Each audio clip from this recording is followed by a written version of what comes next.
El Señor, que Dios nos dé una gran claridad, una seguridad de lo que hacemos en nuestra relación con Dios, y no nos perdamos cada oportunidad de estar en la casa de Dios, porque el Señor tiene cosas buenas para nosotros, cosas buenas y maravillosas, son las que Dios ha preparado para los que le amamos.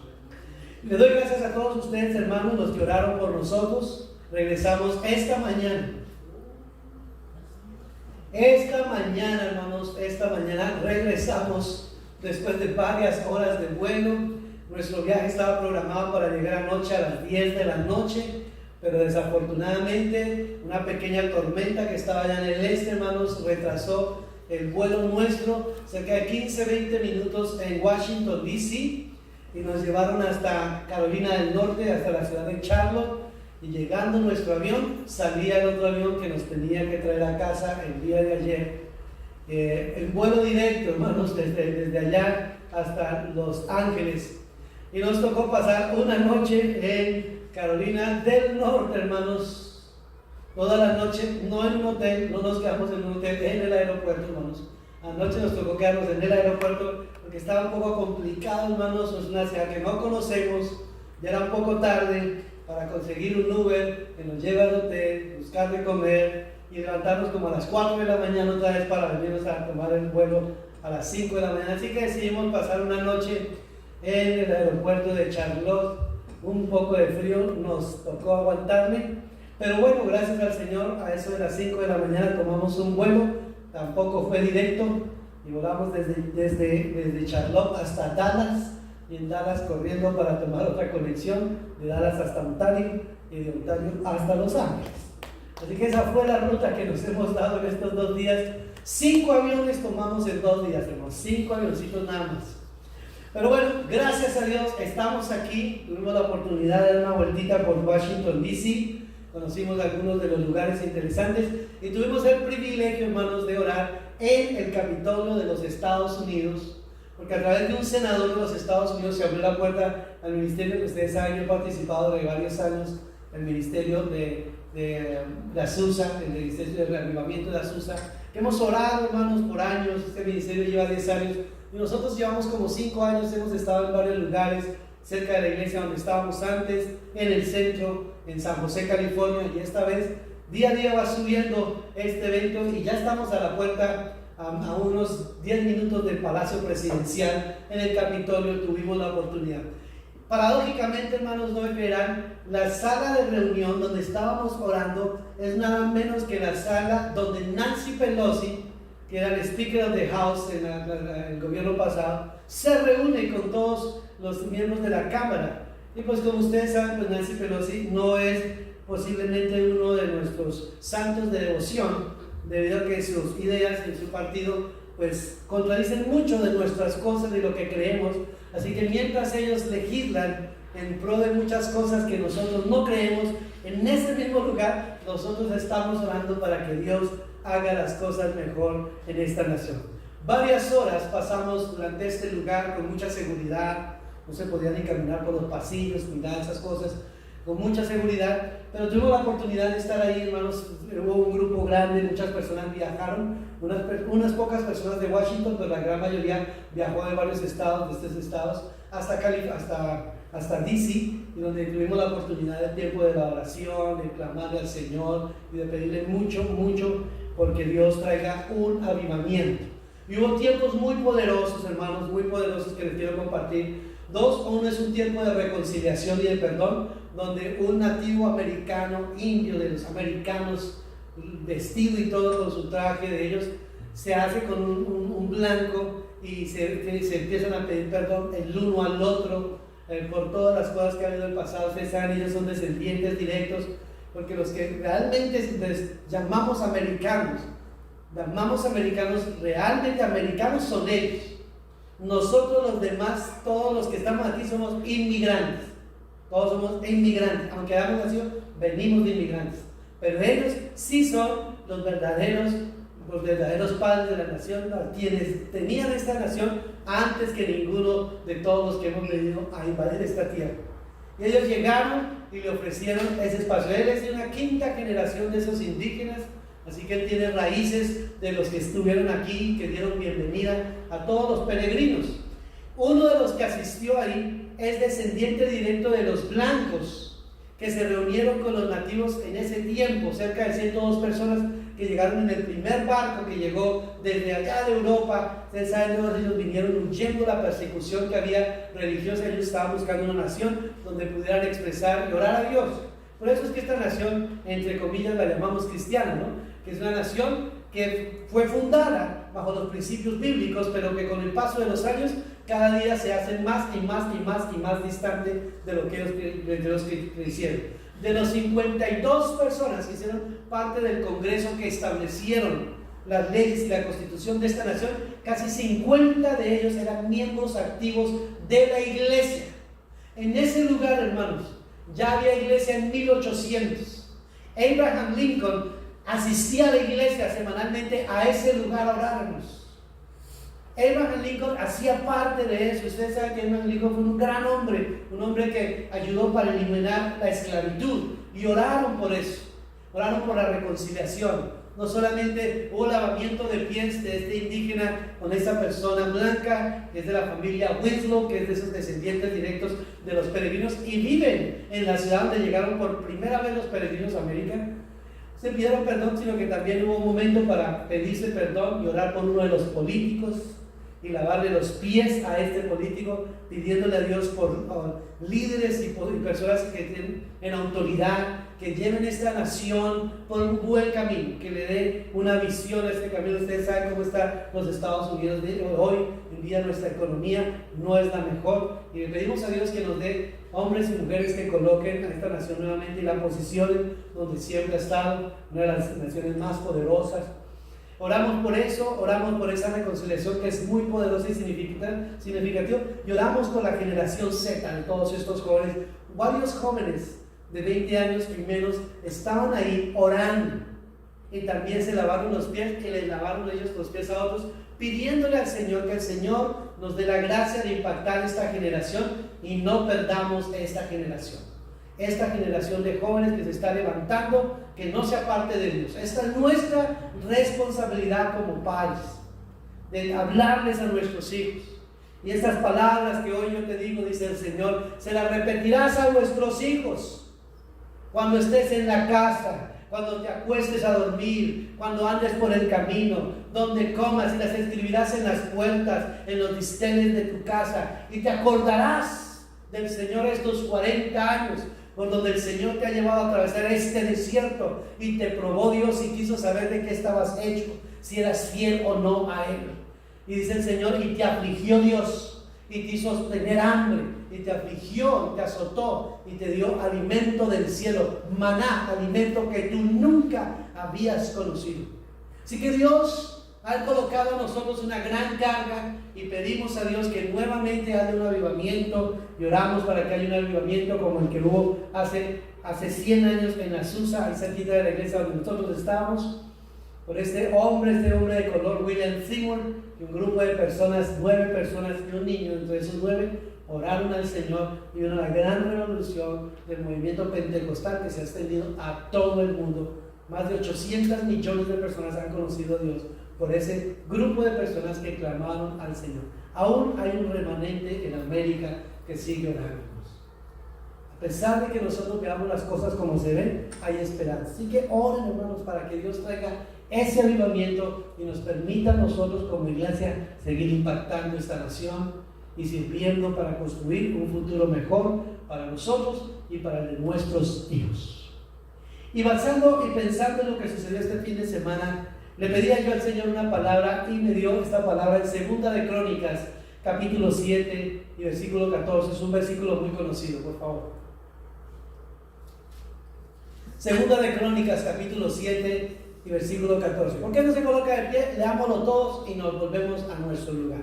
Aquí está en la pared, usted lo puede leer conmigo. Segunda de Crónicas, capítulo 7 y versículo 14. Diga así: si se humillare mi pueblo, sobre el cual mi nombre es invocado, y oraren y buscaren mi rostro, y se convirtieren de sus malos caminos, entonces Yo iré desde los cielos y perdonaré sus pecados y sanaré su tierra.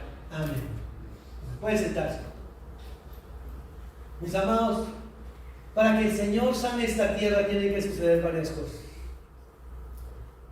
Y es importante. Juan, ¿me dejas el versículo en la pantalla, por favor? Para que el Señor sane esta tierra deben suceder estas cosas. Tenemos que entender que América como tal no es la nación que nosotros conocimos. Hoy América también día a día empieza a convertirse como muchas de otras naciones. Una nación peligrosa, una nación de las cosas más absurdas pueden suceder. Una nación donde la muerte de una persona puede generar el malestar de toda una raza que empieza a destruir y acabar los negocios, las vidas y las personas. Esto ha pasado una y otra vez en esta nación. Una nación donde una persona se levanta una mañana que compra un rifle porque tiene acceso a ellos y se entra a una iglesia, a un teatro, a un sitio de gobierno o cualquier lugar donde se le antoje y empieza a quitarle la vida a muchas personas inocentes. Estas no son cosas que pasan en otras naciones. Ustedes, nosotros venimos de naciones que han sido violentas. Aún nosotros, Colombia sigue siendo una nación muy violenta. México, ¿qué decir lo que está sucediendo en México? Una nación tan violenta. Pero aquí no son los delincuentes, no son los malos, sino simplemente ciudadanos que algún día se levantan con algún malestar o algún inconveniente que tienen con alguien y empiezan a eliminar personas por diferentes razones, por prejuicios, porque no les gusta, porque cualquier cosa que tenga en su mente. Aún lo que hicimos este fin de semana es semiprofético. Ustedes saben, hace 2 años un montón de personas, cerca de 7,000 personas se metieron, irrumpieron en todos estos lugares, los desbarataron, hicieron de todo. ¿Y de qué hicieron? Cerca de ellos, 1,000 de ellos hoy están en prisión y más de 1,000 están, y más de ellos siguen siendo ahora enfrentados a leyes. Porque esta es una nación con leyes, con principios y todo, que simplemente porque alguien nos inspira a hacer algo malo, no significa que eso está bien. Ahora entendemos que sufrimos las consecuencias de nuestras acciones y por eso esta nación necesita ser sanada. América necesita ser sanada. América solía ser una nación donde el evangelio se predicaba a los 4 vientos. En mi niñez siempre tenía el concepto de los Estados Unidos de América es una nación cristiana. Ese era nuestro concepto. Y en muchos lugares consideran los Estados Unidos una nación cristiana. Pero realmente lo es los Estados Unidos, una nación cristiana. Yo creo que año tras año vemos más cosas que cada vez nos hacen dudar mucho más de que efectivamente así es. A pesar de que nosotros los latinos somos los portadores y beneficiarios de muchas bendiciones, porque si en Colombia, en México, en Salvador, en Guatemala, en Centroamérica y Sudamérica hay una palabra del evangelio, es porque muchos de estos americanos y muchos de esos de Inglaterra se decidieron venir y se enfrentaron en nuestra nación a muchos peligros y sembraron la palabra y nos predicaron a nosotros. Y en Colombia nosotros somos testigos de muchos de ellos. Algunos murieron en nuestras naciones, perseguidos, asesinados por nuestros conciudadanos en Ecuador, en Colombia, en muchos lugares les quitaron la vida. Pero gracias a ese esfuerzo es que hoy sabemos que el evangelio está llegando a muchos lugares. Hace más de 100 años no existía el evangelio en Colombia hasta que alguien se arriesgó y empezó a llegar a ese lugar con unas pocas personas. Y en muchos lugares de Latinoamérica ha sido en la misma historia. Nuestro evangelio es relativamente nuevo. El evangelio es relativamente nuevo en nuestras naciones y ese es el fruto del trabajo de muchos de ellos que tenían una pasión poderosa para predicar el evangelio. Hoy usted y yo estamos en cierta manera pagando esa deuda que nuestras naciones tienen con los Estados Unidos al venir a esta nación y orar por ellos. Hoy usted y yo, aunque usted no lo sepa ni nunca lo haya sentido, usted es un misionero en esta nación. Usted está en esta nación, esta no es nuestra nación, pero aún vivimos. Dejamos nuestra tierra, nuestra parentela, nuestros hermanos, nuestra familia, nuestras costumbres, nuestros alimentos y todo lo abandonamos y hoy hemos venido a esta nación y donde hemos tenido que aprender a acostumbrarnos a su estilo, a su lenguaje, a su cultura. Usted es un misionero sin saberlo aquí. Dios lo ha traído para que usted también sea un testigo de lo que Dios puede hacer a través de su vida para bendecir esta nación. No hemos venido solamente aquí para beneficiarnos, hermanos. No hemos venido a esta nación solamente por el sueño americano, como muchos llaman. Hemos venido también a esta nación a cumplir nuestros sueños, pero también a bendecir esta nación. Eso es la comunidad latina en los Estados Unidos. Por ahí dicen, hermanos, si seguimos como vamos, para el 2050 no se les haga raro que incluso un latino esté propuesto para ser presidente de esta nación. El nivel de influencia que tiene hoy la comunidad latina, el crecimiento que tiene y los miles que siguen cruzando, hermanos, día a día, cada día, nosotros somos la más grande minoría en los Estados Unidos. Así que tenemos algo que hacer. No venimos simplemente por placer. Muchos vinimos a esta nación y no conocíamos de Dios y aquí la conocimos. Así que Dios tiene un propósito para nosotros. ¿Para qué? Para sanar esta tierra, para bendecir esta tierra. Oramos por una reforma migratoria, claro que sí, hermanos, rodeados de muchos hermanos que tienen el mismo anhelo. Este indígena oró por nosotros, oraba por nosotros, porque él ha visto el maltrato que tienen todos nuestros hermanos latinos cuando cruzan, la humillación, todas las cosas que tenemos que vivir en esta nación, y por eso tenemos que seguir orando, hermanos. Si usted tiene que hacer una oración, es esa. No se puede quedar tranquilo. Si no ha logrado ese paso en su vida, se tiene que seguir orando. Desde que yo vine a los Estados Unidos, esa fue mi oración. Y siempre oraba por eso. Y siempre oraba por eso. Y siempre oraba por eso. Nunca se me quitó de mi mente seguir orando por eso. Y usted no debe dejar eso de lado. La puerta está, y yo creo que Dios va a abrirnos la puerta a toda la comunidad latina. Pero tenemos que clamar. Y tenemos que servir a Dios con fiel para que esa puerta grande se nos abra a todos. Y nosotros también contribuyamos a sanar esta nación. Para muchos, los latinos somos un problema, pero qué tan equivocados estamos.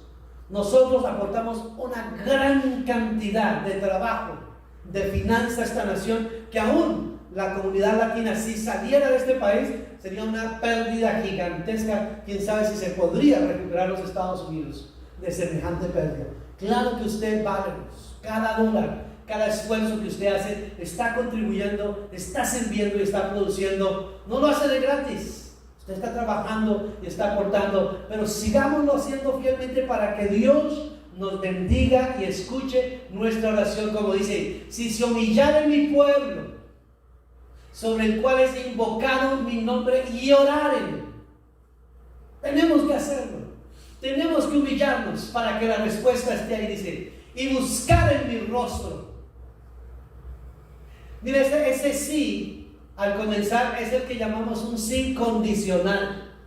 Es un sí que es sí siempre y cuando los pasos que se necesitan se den. Es un sí como cuando nosotros le prometemos algo a alguien, como llaman por ahí el quid pro quo, que es que yo hago algo pero tú me lo vas a regresar. Voy a hacer algo si tú también lo haces por mí, el quid pro quo. Estaba colocando el ejemplo, como decía, de Dani, y lo vuelvo a utilizar. Si Dani cumple años el día viernes, lo vamos a invitar a almorzar. Dani, when is your birthday? July 14. Ese es el julio 14. ¿Qué significa? Que Dani no cumple años el viernes. So Dani no tiene invitación a cenar, ¿cierto? Porque es un sí condicional. Dice el Señor: si se humillara. O sea, ¿se está humillando? Sí. Si buscar en mi rostro. Si oraren.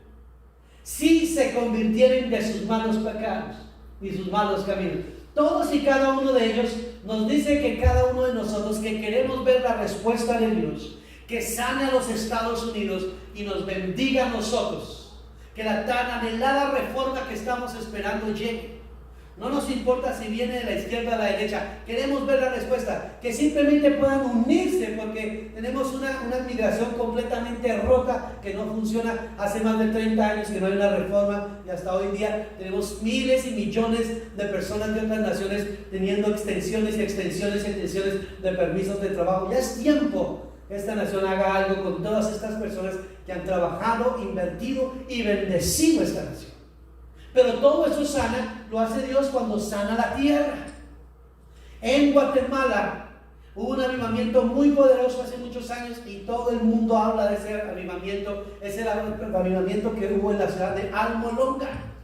El pastor Hugo Hernández, que nos ha visitado, él hace parte de esos pastores. Él y otro pastor que son los que dirigen allá en Almolonga estuvieron presentes en ese avivamiento hace como 45 años. Y cuando vino ese avivamiento en Almolonga, poderoso, hermanos, vino una transformación sobre esa ciudad que literalmente dice: las cárceles las cerraron, hermanos. Se acabó el crimen, se acabó el robo. No necesitaban policías, no necesitaban nada de esas cosas, porque la gente se había vuelto a Dios, se habían arrepentido y la gente no le hacía mal a nadie. Y vino una bendición y un avivamiento, y Dios les bendijo la tierra y las hortalizas, que a veces yo he visto videos, las personas recibían unas hortalizas gigantescas, zanahorias, que no podía entender de dónde salían, y las cosas se multiplicaron. Y era una bendición que tuvo esta ciudad de Almolonga. En el mundo es conocido el avivamiento que hubo en esta ciudad de Almolonga. Esos avivamientos suceden cuando todos nosotros, independientemente del color de nuestra raza, independientemente del partido político, de muchas cosas que nos dividen a nosotros, nuestras opiniones, nuestras maneras de vestir o ver las cosas, y nos podemos unir y recordar que usted y yo y todas las personas alrededor hemos sido hechos a imagen y semejanza de Dios, y que usted ni yo ni nadie es más o somos menos que las demás personas. Y aceptamos a las personas y oramos por ellas y le pedimos al Señor que nos perdone. Y pedimos al Señor que perdone esta nación que se ha olvidado de Dios.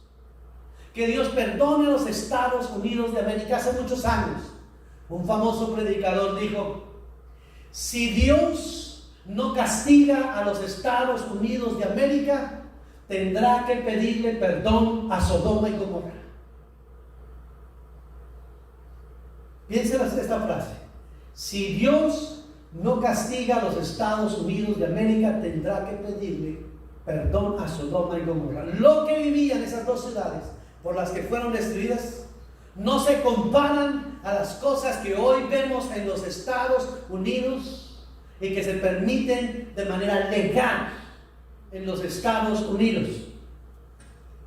Alexis, un escritor francés, después de visitar los Estados Unidos en 1831, descubrió, dijo que la grandeza de los Estados Unidos no estaba en lo bonito que eran sus muelles, sus amplios ríos, sus campos fértiles, la abundancia interminable de sus bosques. Ahí no estaba.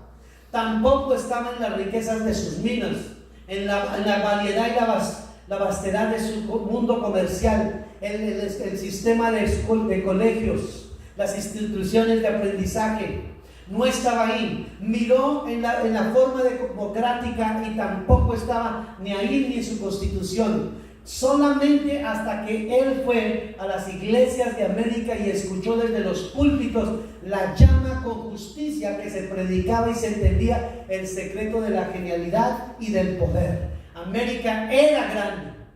Él dijo es grande, porque lo dijo en 1831. Pero nosotros se lo ponemos al contemporáneo. América era grande porque América era buena. Y si América cesa de ser buena, también América cesará de ser grande.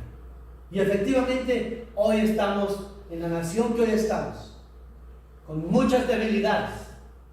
Una nación que incluso terroristas y con toda la tecnología se les entraron y les destruyeron toda la casa en sus propias narices.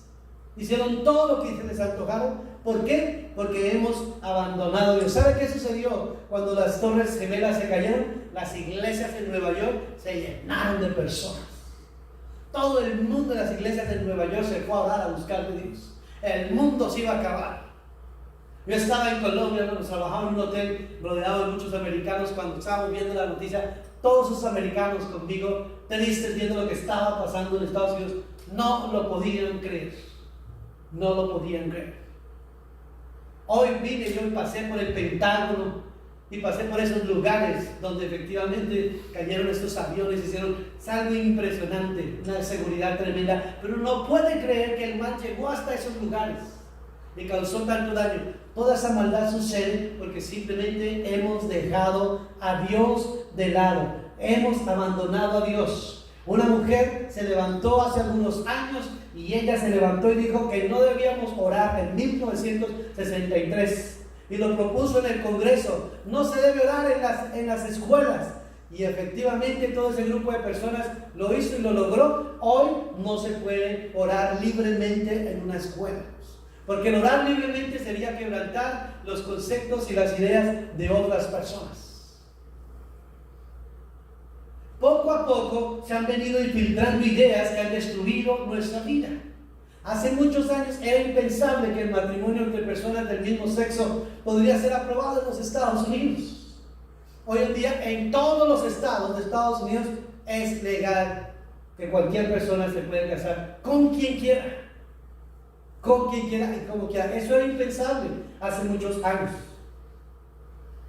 En muchas de las instituciones de gobierno en los Estados Unidos se encontraban plasmados y grabados los 10 mandamientos de la ley de Dios. Muchos de esos monumentos han sido retirados de las cortes. Hoy, nuestros billetes dicen, "In God we trust", en Dios confiamos. Ya hay un movimiento que eso también lo quiere quitar.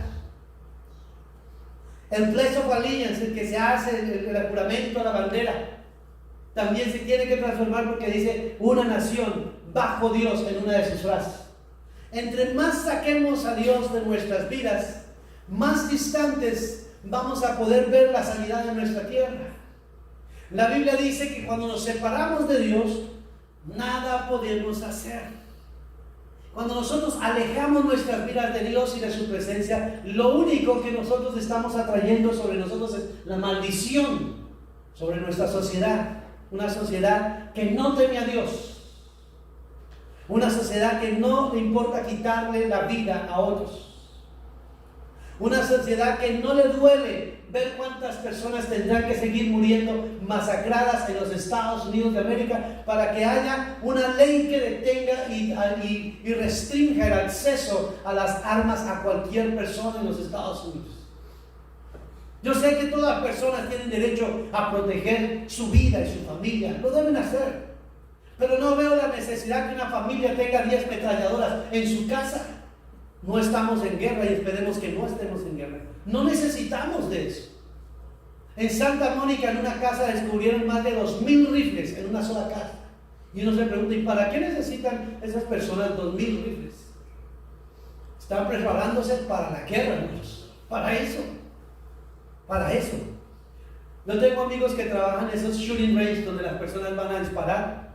Y cuando se levanta un problema, cuando hay una masacre y todo el mundo empieza a hablar de las armas y que tenemos que restringirlas, ¿saben qué me dice él? Ese día que empiezan a decir ese día venden como si fuera el último día. La gente, en lugar de decir ya no compro más, ese día va, se compra más armas, compra más balas, compra todo lo que quiera.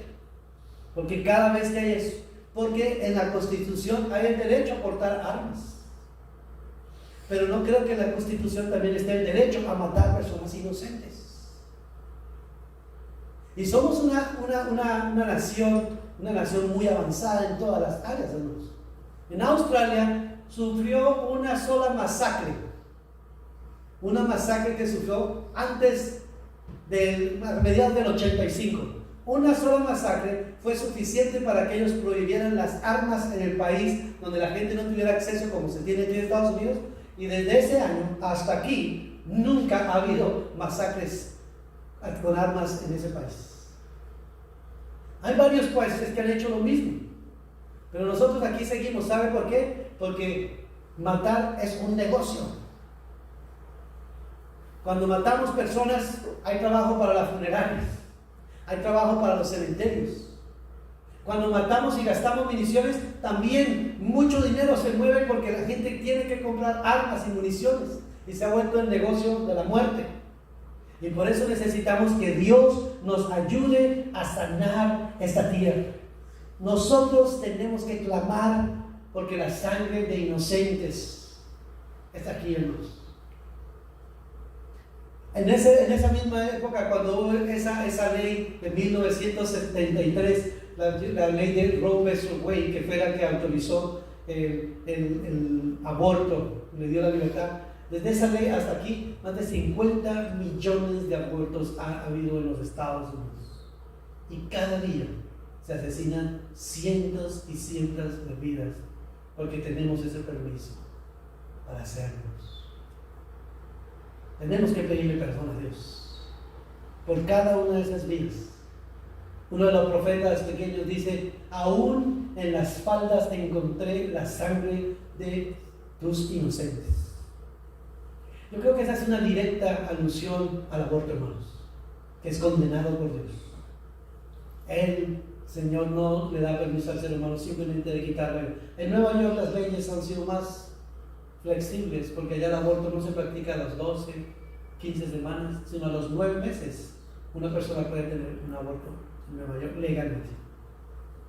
Vivimos un tiempo que es realmente una decadencia moral y una distanciación de la palabra de Dios, que solamente hay que ver las noticias para uno asombrarse cada día de las cosas que nosotros vemos y la maldad que hay en los Estados Unidos. Y que en cierta manera a veces nos sentimos seguros, pero a veces vivimos rodeados de tantos peligros y de tanta maldad, solo que como esta nación no somos pocos, somos más de 300 millones de habitantes, entonces no es mucho. No es mucho, porque muchas personas mueren. No lo vemos como mucho, pero realmente cada día muchas personas están perdiendo la vida en los Estados Unidos. Mis amados hermanos, que esta sea una llamada para que nos haga recordar que debemos humillarnos a nosotros mismos, que Dios mira de lejos al altivo y de cerca a la persona humilde. Estados Unidos también ha sido una nación muy arrogante, una nación muy poderosa, una nación que también ha maltratado muchas otras naciones. Todas estas son las cosas que han pasado en esta nación, pero hoy le debemos pedir perdón a Dios para que el Señor nos cambie la visión y nos permita a nosotros entender que esta nación todavía tiene esperanza, todavía América necesita a Dios. América necesita de la presencia de Dios y usted y yo somos los responsables para que esa bendición permanezca. Usted y yo somos responsables para que nuestros hijos crezcan en una nación saludable. Si lo que vivimos hoy nos impresiona, ¿qué pensaremos de nuestros hijos o de nuestros nietos en 30, en 50 o en 80 años? ¿Qué les quedará a ellos de nación? ¿A qué se van a enfrentar nuestros hijos, nuestros nietos? ¿Cómo será el ambiente y la vida que ellos tendrán que vivir? La hostilidad con la que tenemos que hacerlo. Por eso debemos orar por muchas cosas, por los que están en Hollywood, por los que hacen las películas, por los que están en los noticieros, para que ellos transmitan cosas buenas y saludables y promuevan principios y valores. Por eso debemos orar por el presidente Biden. Él es demócrata, pero tenemos que bendecirlo y tenemos que clamar a Dios para que Dios lo guíe. La Biblia dice que nos tenemos que someter a las autoridades, porque las autoridades han sido establecidas por Dios, y el que se opone a la autoridad, a Dios se opone. Para ellos están ahí y tenemos que obedecerlos y pedirle a Dios que les dé gracia y que les dé sabiduría. Por eso orábamos desde este lugar, porque ahí están ellos, los que toman las decisiones, los que legislan sobre esta nación, los que nos envían a nosotros cada uno de esos bills, y que nosotros debemos votar en pro o en contra dependiendo de lo que nosotros consideramos es importante para nosotros que nos sirva. Tenemos que volver a recuperar América. Antes esta era la nación que consideramos cristiana, ahora esta es una nación para que la evangelicemos nosotros. Tenemos que predicarle a los Estados Unidos, tenemos que evangelizar en los Estados Unidos. Esta nación, no necesitamos ir muy lejos, esta nación es un campo misionero. Es un lugar que necesita de Dios y usted y yo podemos hacer la diferencia. Oremos, porque yo creo que la comunidad latina va a tener ese poder grande para cambiar y transformar esta tierra. Es la comunidad latina la que está creciendo, la que tiene ese empuje para hacer cosas grandes, y si nosotros trabajamos juntos, creemos que Dios va a hacerlo. Ya hemos visto alcaldes, gobernadores latinos, senadores latinos. En muy poco tiempo vamos a ver algún Juan Pérez por allá, presidente de los Estados Unidos de América. Dios puede hacerlo y Dios puede cambiar muchas cosas. Así que oremos para que eso suceda. Démosle gracias a Dios en esta tarde y vamos a orar para que el Señor sane nuestra tierra. Cierre sus ojos y oremos por esta nación y por su país de origen. También colocámoslo delante de Dios.